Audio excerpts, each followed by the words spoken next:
Assalamualaikum. Assalamualaikum warahmatullahi wabarakatuh guys.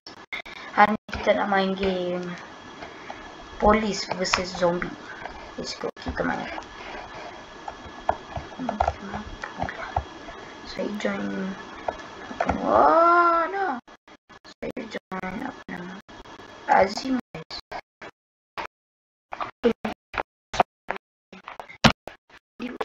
Udah mati. Waduh.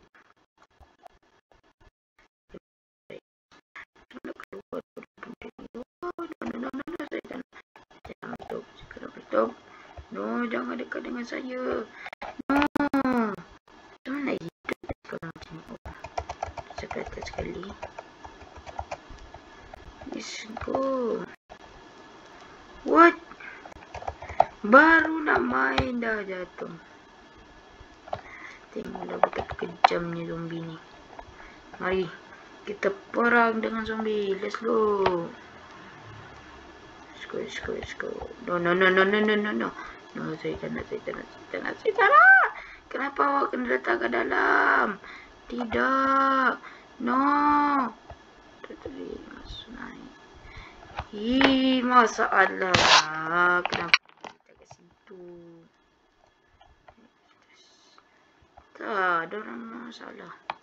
Ada orang serius. Ada cakap memang masalah. Susah dijaga. Ui, lag guys gini.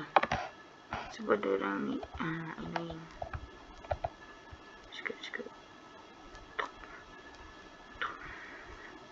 Kita depan, let's go. Tung sahur.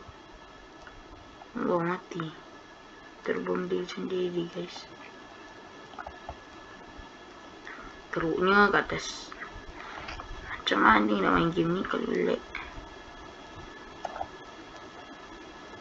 Ui, what? Yin pelangi. Jangan macam tu Yin. Apa masalah ini? Masalah sangat guys ini.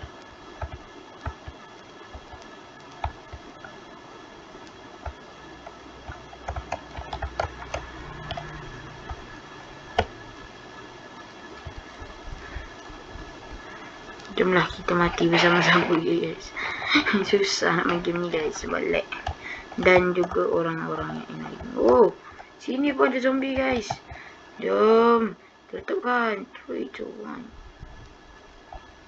1. Letup ni. What? Dah jadi zombie? Dah jadi zombie.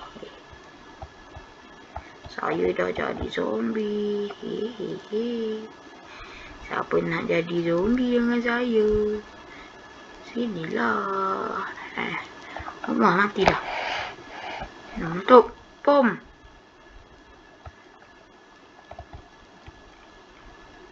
Mana kau ni? Tembak tu.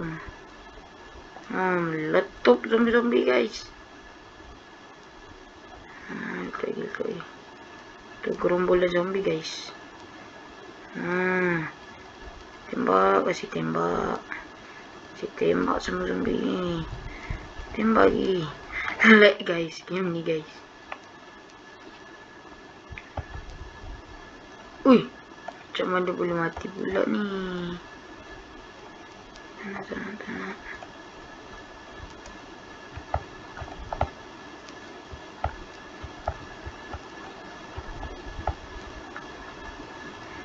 Okay guys, masanya untuk beraksi.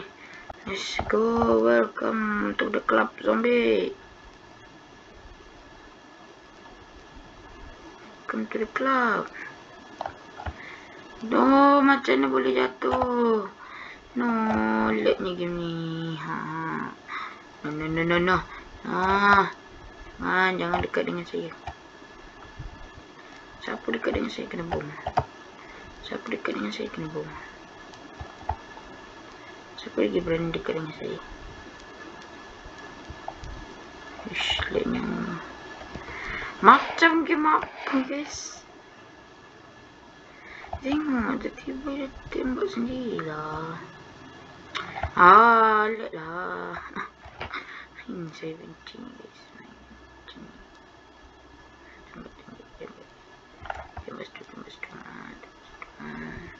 Tembak lagi. Dah lah guys. Saya dah jadi zombie. Patutlah kau boleh tembak. Dah lah guys, sampai sini lah untuk video kali ini. Assalamualaikum warahmatullahi wabarakatuh.